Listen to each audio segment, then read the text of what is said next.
কলকাতা থেকে আমার কলেজের 3 জন সহপাঠী বন্ধু এসেছিল আমাদের গাঁয়ে বেড়াতে। তাদের নিয়েই আমি সেদিন বিকেলে গিয়েছিলাম গাঁ ছাড়িয়ে মাইল 1.5 দূরে ময়ূরাক্ষী নদীর তীরে। ওখানকার ময়ূরাক্ষীর 2 তীরের শোভা বড়ই নয়ন মুগ্ধকর। ভেবেছিলাম সন্ধ্যের কৌল অবধি নদীর ধারে বসে গল্পগুজব করে তারপর বাড়ি ফিরব। অন্ধকারে মাঠের মধ্যে আসতে পথে সাপখোপের সম্মুখীন হতে পারি এই ভয়ে বাবার 5 সেলের টর্চটা সঙ্গে এনেছিলাম। গরমকাল, 6:30তেও তখন অনেক বেলা, প্রায় 6:30 হবে তখন। আমরা 4 জনে কবিগুরুর একটা গান নিয়ে আলোচনা করছি। আলোচনায় আমরা এতই মশগুল ছিলাম যে পশ্চিম দিক থেকে কালো মেঘ উঠে কখন যে প্রায় অর্ধেকটা আকাশ ঢেকে ফেলেছে খেয়ালই হয়নি। হঠাৎ ঝড় উঠতে খেয়াল হলো। আমরা ধর্মড় করে উঠে পড়ে একরকম ছুটতে ছুটতেই বাড়ির পথে হাঁটা দিলাম। আমি জানি এই 1.5 মাইল পথের মধ্যে কোনো ঘর বাড়ি নেই, অর্থাৎ বৃষ্টির হাত থেকে শরীর বাঁচাবার মতো কোনো আশ্রয় নেই। বরাত বন্ধ। 5-7 মিনিটের মধ্যেই দৈত্যের মতো কালো মেঘটা সারা আকাশ ছেয়ে ফেলল এবং মুষলধারে বৃষ্টি নামল। সেই সঙ্গে ঝড়ের সে কি বেগ! প্রাণপণে ছুটতে লাগলাম আমরা 4 জনে। ছুটতে ছুটতেই আমার খেয়াল হয়ে গেল যে আরেকটু এগোলি আমাদের ডান পাশে পড়বে একটা পোড়ো কালী মন্দির। সেখানে গিয়ে উঠলে ঝড় বৃষ্টির হাত থেকে বাঁচা যেতে পারে। কিন্তু সন্ধ্যের পর ওই মন্দিরের ধারে কাছে কেউ ঘেঁষে না। আমারও মন চাইছিল না ওদিকে যাওয়ার। গাঁয়ের অন্য সকলের মতো ওই মন্দিরের প্রতি আমার মনেও ভয় আছে। অবশ্য ভয়ের কোনো কারণ আজ পর্যন্ত কিছু ঘটেনি কারো ক্ষেত্রে। ভয়টা কেবল সংস্কার বশেই। তবু আমি যদি একা থাকতাম তাহলে হয়তো একা থাকার জন্যই ওই মন্দিরে যেতে ভয় পেতাম। কিন্তু আমরা রয়েছি 4 জন, সঙ্গে 5 সেলের টর্চ। অযথা ভয় পাওয়ার কোনো কথাই নয়। তাই মনে সাহস পেয়ে আমি বন্ধুদের নিয়ে ভিজে গোবর হয়ে ওই পোড়ো মন্দিরটার চাতালে গিয়ে উঠলাম। বেশ বড়সড় মন্দির। মন্দিরের 2 পাশে ও পেছনে আরো খানচারেক ঘর আছে। এই মন্দির ছিল একজন তান্ত্রিকের। ঘরগুলির মধ্যে একটাতে নাকি মায়ের ভোগ রান্না হতো, অন্য ঘরগুলিতে চেলা চামুন্ডাদের নিয়ে তান্ত্রিক বাস করত। মন্দির ও ঘরগুলির কিছু কিছু অংশ এখন ভেঙে পড়েছে। দেওয়ালে ছাদে গাছপালা গজিয়েছে। মন্দির প্রাঙ্গণ লতা গুল্মের ঝোপে ঝাড়ে আবৃত। এমন মুষলধারে বৃষ্টি না নামলে আমি কখনোই এই পোড়ো মন্দিরে আশ্রয় নিতাম না।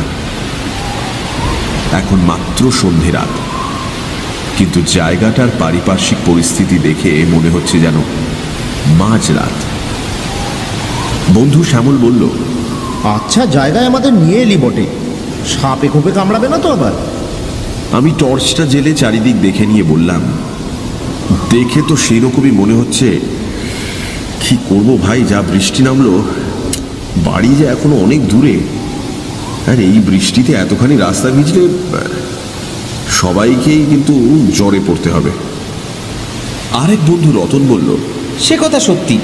কি মন্দির ছিল রে এটা? দেখে তো মনে হচ্ছে এককালে খুব জাঁকজমক করে পুজো আচ্ছা হতো এখানে। হ্যাঁ, মারাত্মক রকমের জাঁকজমক সহকারে এখানে কালী প্রতিমার পুজো হতো শুনেছি। সে জাঁকজমক এতই মারাত্মক ছিল যে কোনো লোক পুজো দেখা তো দূরের কথা, কোনোদিন প্রতিমা দেখতেও এখানে আসতো না। এই কথা শুনে শ্যামল, রতন ও অজয় সবিস্ময়ে জিজ্ঞাসু চোখে আমার দিকে তাকালো। আমি বললাম, শোন তবে এই মন্দিরের ইতিহাস, যেটুকু আমি জানি। আমার ঠাকুরদার বয়স যখন ছিল 24-25, সেই সময় এই মন্দিরে কালী সাধনা করত একজন তান্ত্রিক কাপালিক। শুনেছি সেই কাপালিকের চেহারা এতই ভয়ঙ্কর ছিল যে কোনো সাধারণ মানুষ তার ধারে কাছে যেত না। 7-8 জন চেলা ছিল তার, তাদের চেহারাও ছিল ভয়ঙ্কর। ওই যে বেদিটা দেখছিস, ওই বেদির ওপর থাকতো কালী মূর্তি। তখন কেউই জানতো না যে ওই মূর্তিটা নকল কি আসল। অর্থাৎ নিচেকার একটা গোপন কক্ষে মন্দিরের পিছন দিকে একখানা ঘর আছে। সেই ঘরের মেঝের মধ্যে দিয়ে নিচেকার ঘরে যাওয়ার সিঁড়ি আছে। এই ব্যাপারটা আকস্মিকভাবে টের পেয়ে যায় আমাদেরই গাঁয়ের একদল ছেলে। দলে তারা 6 জন ছিল। সেদিন তারা গিয়েছিল পাশের গাঁয়ে এক বউ ভাতের নিমন্ত্রণ খেতে। খেয়ে দিয়ে যখন তারা ফিরছিল, রাত তখন 11টা। আমরা আজ যে কারণে মন্দিরে এসে ঢুকলাম, সেদিন তারাও ঠিক একই কারণে এই মন্দিরে আশ্রয় নিতে বাধ্য হয়েছিল। আজকের মতো সেদিন রাতেও এমনই মুষলধারে বৃষ্টি নেমেছিল।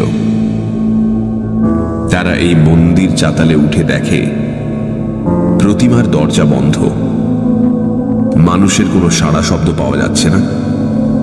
তারা ভাবল কাপালিক ও তার চেলা চামুন্ডারা সবাই বোধহয় ঘুমিয়ে পড়েছে। এমন সময় তাদের কানে পৌঁছয় পুজোর ঘণ্টার ধ্বনি। কিন্তু ঘণ্টার যে আওয়াজ তাদের কানে আসছিল, সে আওয়াজটা ছিল খুব চাপা, ক্ষীণ। প্রথমটা তাদের মনে হয়েছিল খানিকটা দূর থেকে বোধহয় আওয়াজটা আসছে, তাই এমন চাপা মনে হচ্ছে। তারপরই তাদের খেয়াল হলো যে এই মন্দিরের চারিপাশের প্রায় মাইল খানেক জায়গার মধ্যে কোনো বাড়িঘর লোক বসতি নেই। তবে তবে ওই ঘণ্টার শব্দ, তাহলে নিশ্চয়ই এই মন্দিরের মধ্যেই অন্য কোনো ঘরে পুজো হচ্ছে। এই কথা মনে হতেই ওই 6 জন ছেলে উঠে দাঁড়ালো। ওদের মধ্যে 3 জনের টর্চ ছিল। একজন বলল, এই চল তো ভেতরের দিকটা একবার চুপি চুপি ঘুরে দেখে আসি, কোথায় কি পুজো হচ্ছে। যতগুলো ঘর ওই মন্দিরের ভেতরে ছিল, সব ঘরের দরজাই তারা বন্ধ দেখল। ছেলেরা প্রত্যেকটি দরজার গায়ে কান দিয়ে বুঝল এসব ঘরের মধ্যে কোনো আওয়াজ নেই। তবে ঘণ্টার শব্দ আসছে কোথা থেকে?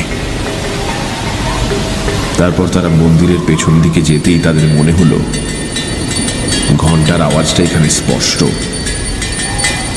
টর্চের আলোয় দেখল সেখানে একটা ঘর রয়েছে এবং ঘরের দরজাটাও আধখোলা অবস্থায়।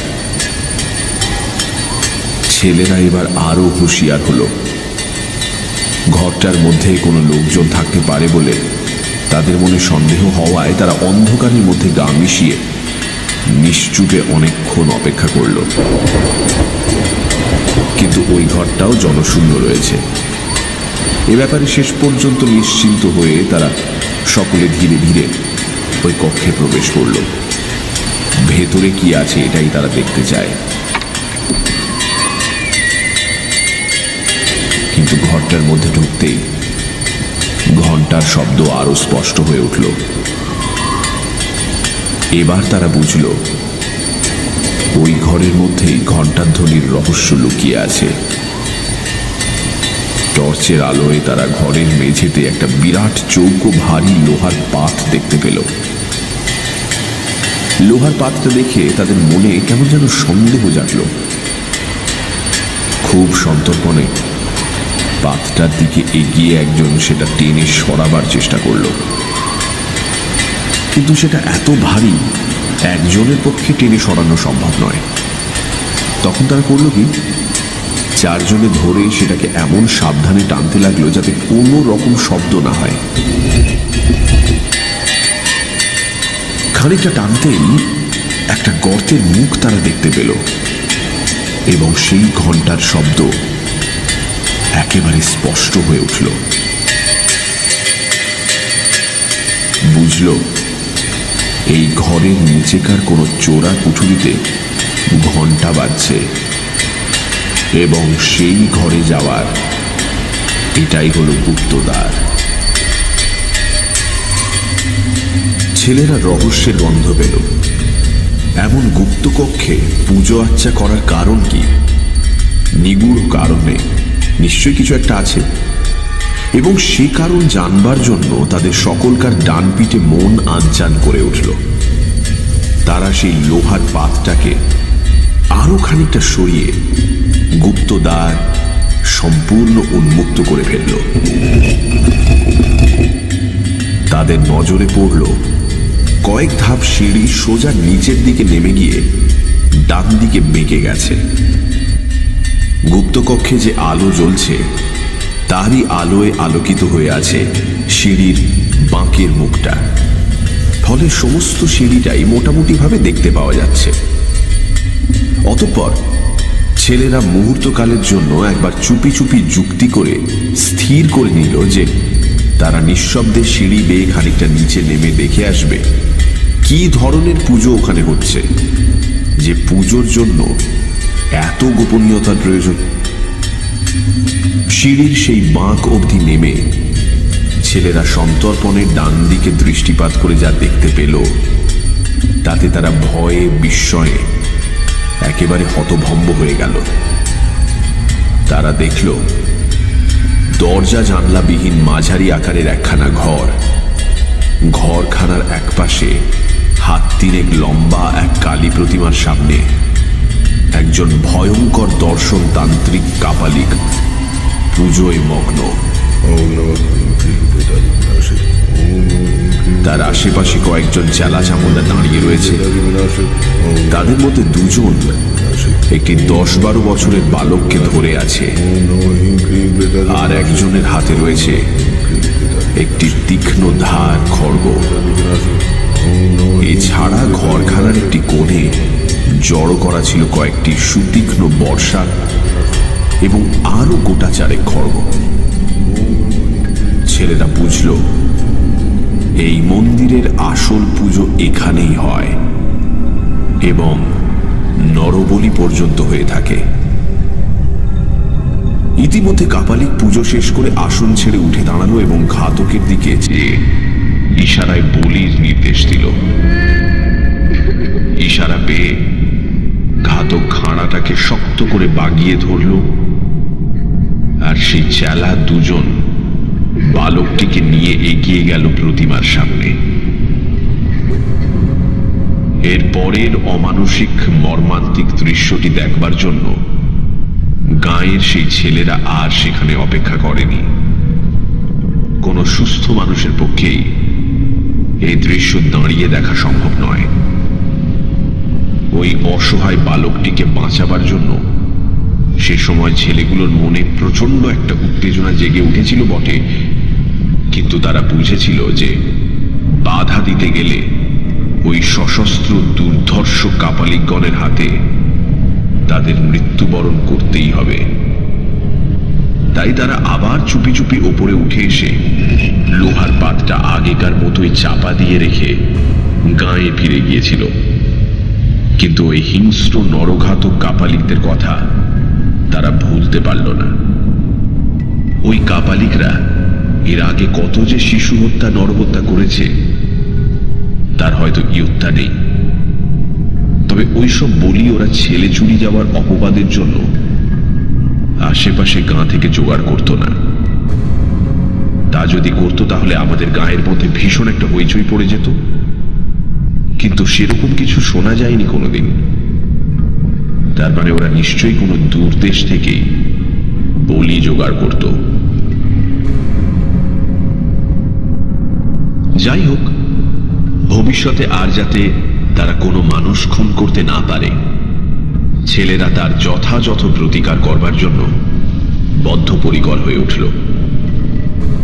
নির্জনে অনেকক্ষণ ধরে যুক্তি করে তারা স্থির করল যে ওই কাপালিক ও তার চেলাদের সকলকে তারা হত্যা করবে, এবং কিভাবে হত্যা করবে তারও একটা সাংঘাতিক উপায় স্থির করে ফেলল। দিন 6-7 পরই একদিন রাত 10টা নাগাদ তারা আবার এই মন্দিরে চলে এলো। তাদের সঙ্গে বড় বড় টিনের 2 টিন পেট্রোল। এসব ব্যাপার তখনো পর্যন্ত তারা গাঁয়ের কোনো লোককেই জানায়নি। জানিয়েছিল কাপালিকদের হত্যা করার পরে। মন্দিরের কাছে বড় একটা ঝোপের আড়ালে লুকিয়ে অনেকক্ষণ পর্যন্ত তারা মন্দিরটার দিকে তীক্ষ্ণ দৃষ্টি রেখেও কোনো জনমনীষীর সাড়া পেল না। তখন তারা নিঃশব্দে মন্দিরের চাতালে গিয়ে উঠল। তারপর পিছন দিকের সেই ঘরখানার কাছে যেতেই তাদের কানে ঘন্টার চাপা আওয়াজ ভেসে এলো। এতক্ষণে তারা নিশ্চিন্ত হতে পারল, যাক, পুজো হচ্ছে এবং কাপালিকেরা তাহলে এই পুজোর ঘরেই আছে। অতঃপর তারা এসে হাজির হলো সেই গুপ্ত দ্বারের কাছে। তাদের এর পরের কার্যকলাপ অত্যন্ত ক্ষিপ্রতার সঙ্গে শেষ হলো। একজন একটু তফাতে সরে গিয়ে দেশলাইয়ের কাঠি জেলে একটা কাগজ ধরালো, আর একদিকে অন্য ছেলেরা লোহার পাতটা সরিয়ে ফেলেই সেই গুপ্ত গহ্বরের মধ্যে 2 টিন পেট্রোল পুরোটাই ঢেলে দিল।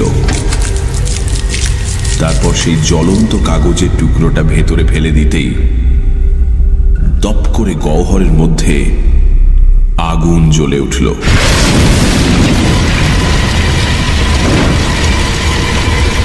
এবং সঙ্গে সঙ্গে গুপ্ত কক্ষের দরজাটাও তারা আবার বন্ধ করে দিল সেই লোহার পাতটা দিয়ে। ততক্ষণে গুপ্তকক্ষের মধ্যে কাপালিকদের বিভৎস অন্তিম চিৎকার শুরু হয়ে গেছে।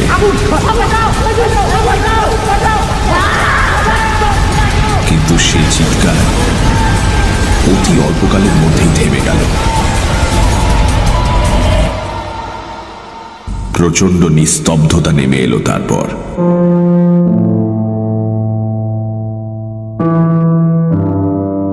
শত্রু ধ্বংস করে ছেলের দল বীর বিক্রমে গাঁয়ে ফিরে গিয়ে সকলের কাছে প্রকাশ করেছিল তাদের দুঃসাহসিক কাণ্ড কারখানার কথা।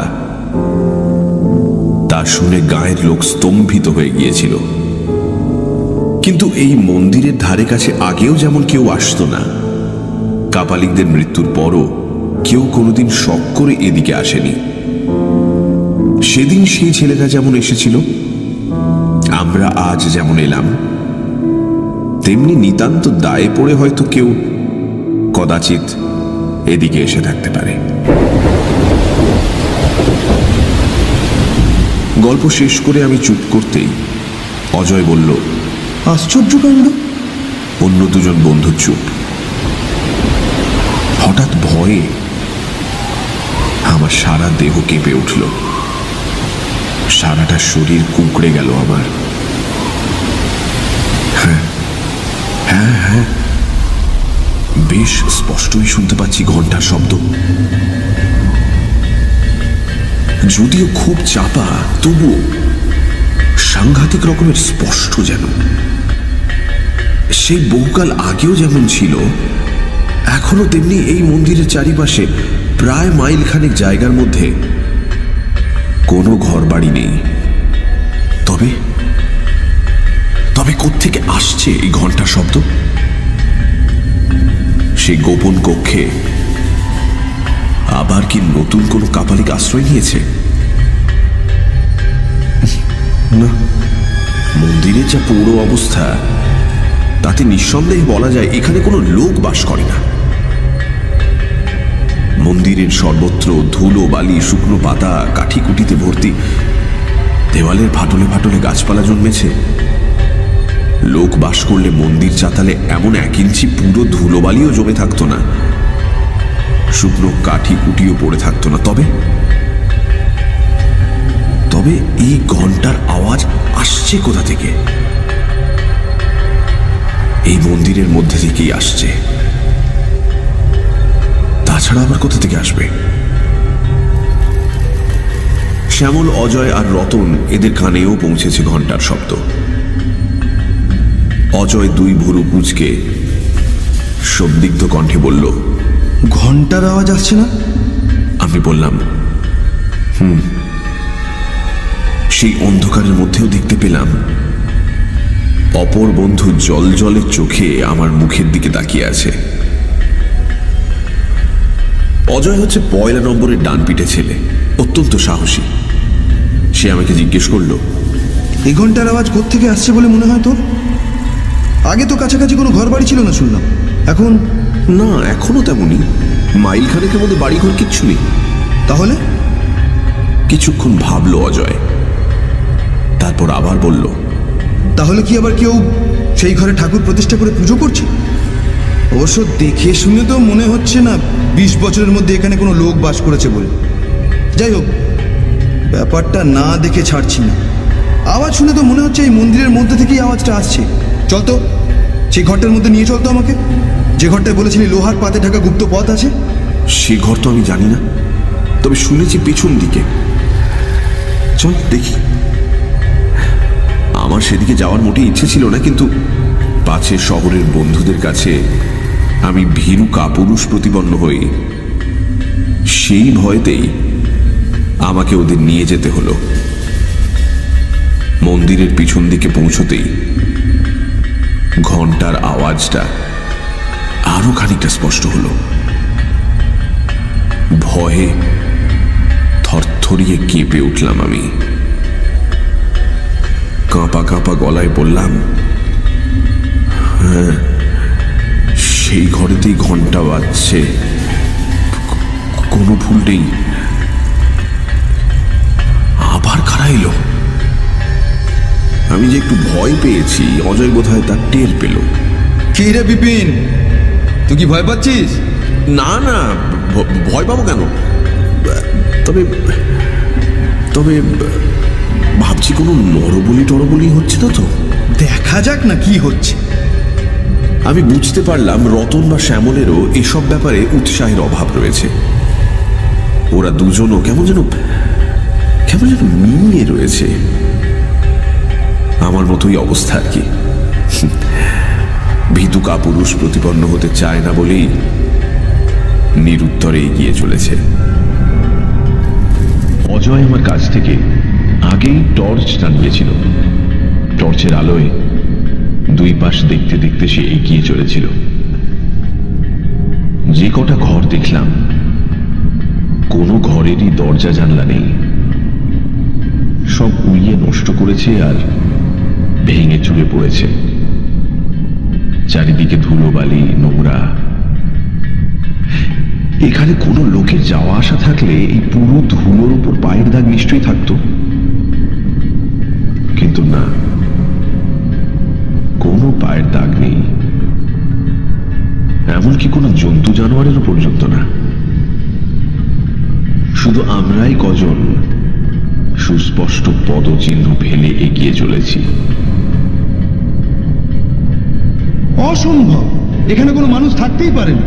কথাটা আচমকা বলল অজয়। তবে আমি আর শ্যামল দুজনেই একই সঙ্গে প্রশ্ন করে বললাম, তবেটা যে কি সেটাই তো জানতে যাচ্ছি। আমরা সেই ঘরটার মধ্যে এসে হাজির হলাম। মুখে চোখে মাকড়সা জালের স্পর্শ পাওয়া গেল। এই ঘরের লোকের যাওয়া আসা থাকলে কি এমন মাকড়সার জাল ছড়িয়ে থাকতো? এবার উজ্জ্বল টর্চের আলোয় মেঝের দিকে তাকিয়ে দেখতে পেলাম একটা বিরাট মরচে ধরা লোহার পাত পড়ে রয়েছে। ঘরের মেঝে ও লোহার পাতটার উপর 1 ইঞ্চি পুরু ধুলোর আস্তরণ জমে রয়েছে। এখানে ঘন্টার শব্দ আরো স্পষ্ট। এক টানা ঘন্টা বেজে চলেছে। মনে হচ্ছে যেন আরতি হচ্ছে। আমরা প্রত্যেকেই উপলব্ধি করতে পারলাম যে এই ঘরের নিচে থেকেই ঘন্টার আওয়াজ আসছে। যেখানে লোকজনের কোনো অস্তিত্ব নেই, সেখানে ঘন্টা বাজে কি করে? এ কি অলৌকিক কাণ্ড! আমার গায়ের লোম খাড়া হয়ে উঠল। ভীষণ একটা বিপদের ইঙ্গিত পাচ্ছি যেন। আশ্চর্য, অদ্ভুত। অজয় অবাক চোখে লোহার পাতটার দিকে তাকাতে তাকাতে কথাটা বলল। শ্যামল বলল, স্পষ্ট বোঝা যাচ্ছে যে বহুকাল এ ঘরে কোনো মানুষ ঢোকেনি, অথচ নিচের ঘরে ঘন্টা বাজছে। ঘন্টা নিজে থেকেই বাজছে না নিশ্চয়ই, মানুষই বাজাচ্ছে তো। তবে কি সে মানুষ হাওয়ায় মিশে নিচের ঘরে গেছে, যার জন্য তার কোনো পায়ের ছাপ পড়েনি? তারপর অজয় বলল, সত্যিই ভাববার কথা, রহস্যের কারণটা জানতেই হবে।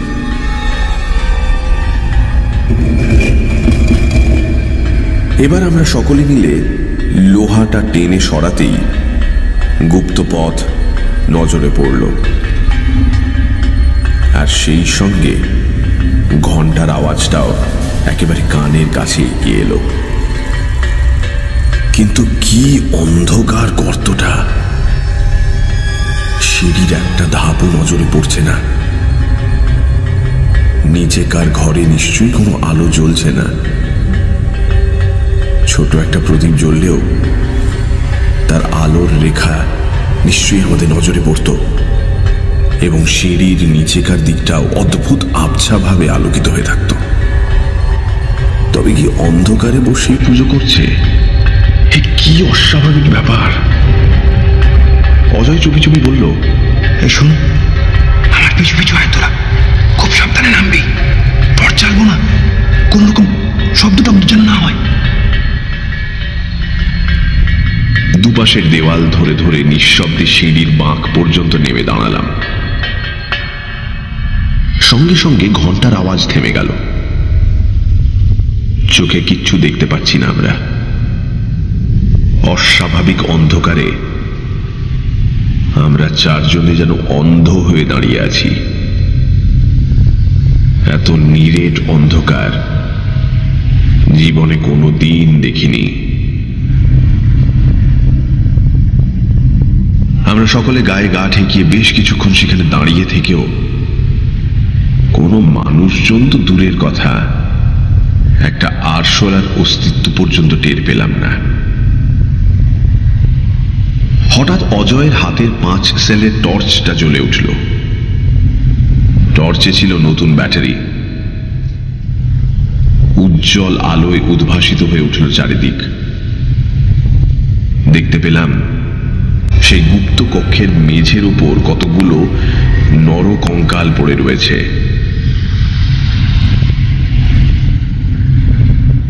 প্রতিমা যেখানে ছিল সেখানে পোড়ো প্রতিমারও কিছু অংশ খাড়া হয়ে দাঁড়িয়ে রয়েছে।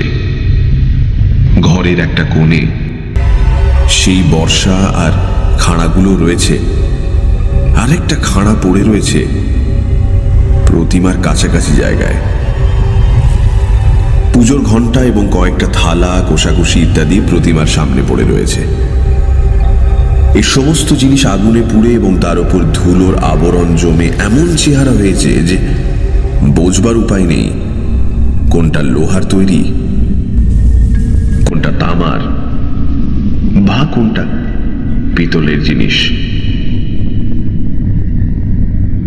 বেশ কিছুক্ষণ ঘরটা দেখে নিয়ে অজয় গলায় বেশ জোর নিয়ে বলে উঠল, অসম্ভব, এই ঘরে কখনোই ঘন্টা বাজছিল না।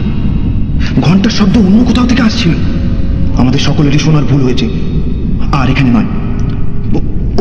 ওপরে যাওয়া যাক, চল চল চল, সবাই চল, ওপরে চল, ওপরে চল, ওপরে চল।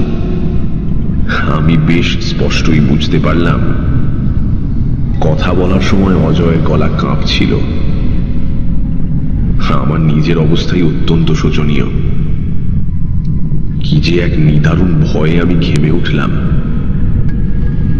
যাই হোক, আমরা ওপরে উঠতে শুরু করলাম। সবার আগে আছি আমি, আর সবার নিচে টর্চ হাতে অজয়।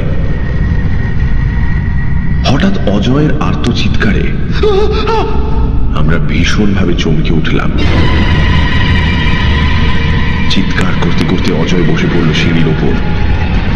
তার হাত থেকে টর্চটা খসে পড়েই নিভে গেল। অজয়ের চিৎকার শুনলাম,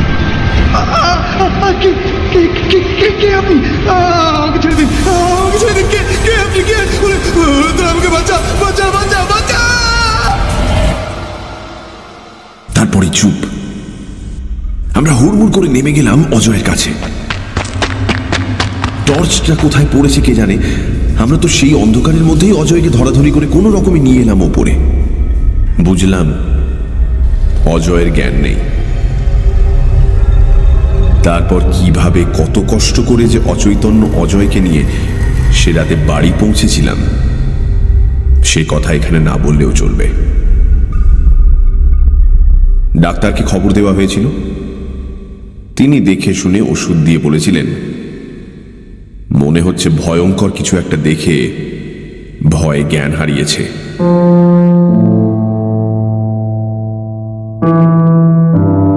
ডাক্তারের কথা সত্য প্রমাণিত হলো অজয়ের জ্ঞান ফেরার পর তার মুখ থেকে সব কথা শুনে।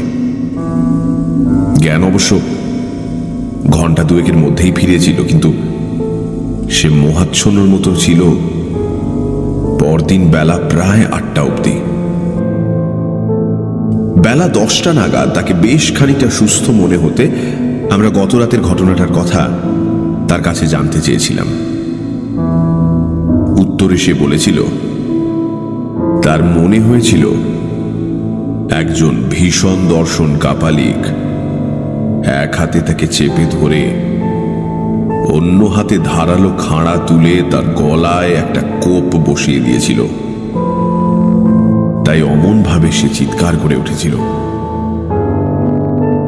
তার মুখে এই কথা শুনে তখনই গাঁয়ের প্রায় 20-25 জন যুবক সেই পোড়ো মন্দিরের উদ্দেশ্যে রওনা হয়ে পড়ল। শ্যামল, রতন আর আমি আগে আগে চললাম। সকলের মনেই সেই ঘরটা দেখার তীব্র আগ্রহ।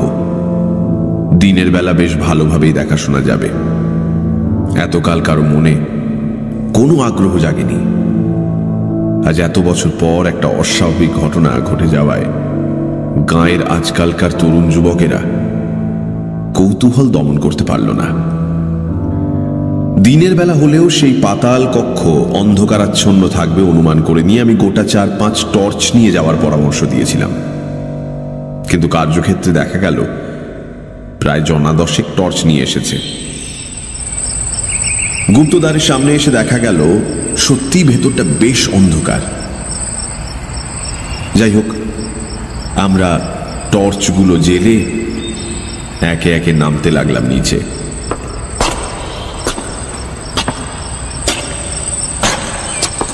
সিঁড়ির শেষ প্রান্তে নেমে আমার গতকালের টর্চটা পেয়ে গেলাম।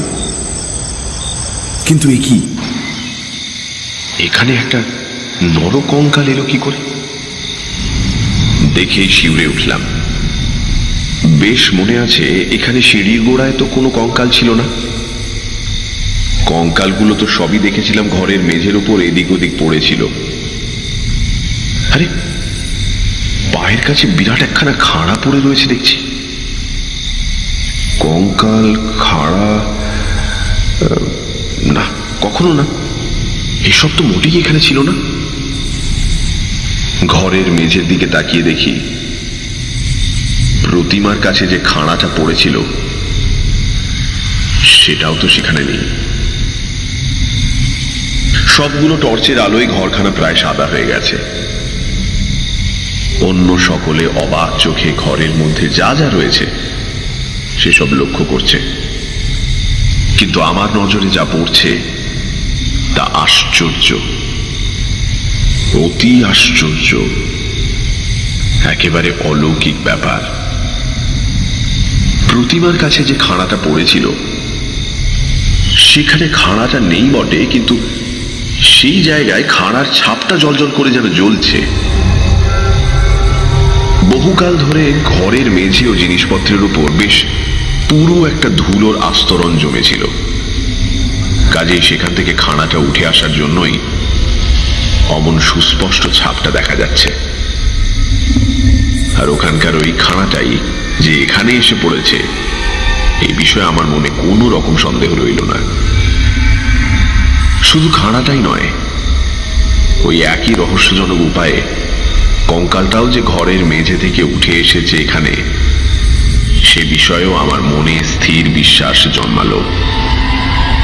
কিন্তু এই অলৌকিক কাণ্ড কারখানার মূলে কোন অলৌকিক রহস্য যে অন্তর্নিহিত রয়েছে তার মীমাংসায় পৌঁছানোর মতো বুদ্ধিবৃত্তি আমার অন্তত নেই। অত লোকজনের মধ্যে থেকেও কি যেন একটা দারুণ ভয়ে আমার সারা দেহ শক্ত কাঠ হয়ে গেল।